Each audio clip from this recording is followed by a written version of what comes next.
kerja, mereka bersama-sama. Kelihatannya sedikit, tapi di belakang bukan sedikit. Sentuh oleh kita. Mari sama-sama kita siap. Kami siap bertindak. Sejumlah buruh Aceh yang tergabung dalam Aliansi Buruh Aceh atau disingkat dengan ABA menggelar aksi damai di depan kantor Dinas Tenaga Kerja dan Mobilitas Penduduk Aceh, Rabu 6 Februari 2019.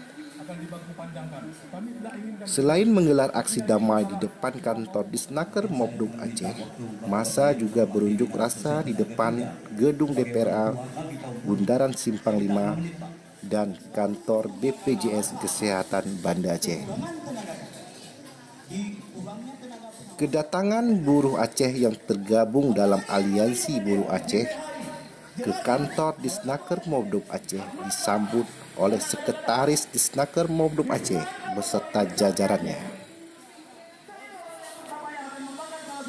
Dalam orasinya, Aliansi Buruh Aceh memberikan apresiasi kepada Disnaker Mobdum Aceh atas mendeportasikan TK asal Cina, dan pihaknya menolak keras keberadaan tenaga kerja asing non-skill di Aceh.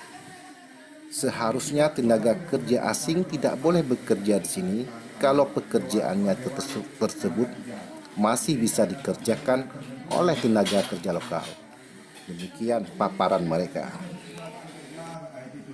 Dan permasalahan-permasalahan tenaga kerja yang menjadi PR bagi pemerintah dan kita semua untuk terus mengawal jalannya. Dalam aksi damai tersebut dikawal oleh personel polisi dan puluhan personel Satpol PP Aceh, dan aksi tersebut bubar pada pukul 12 waktu Indonesia Barat.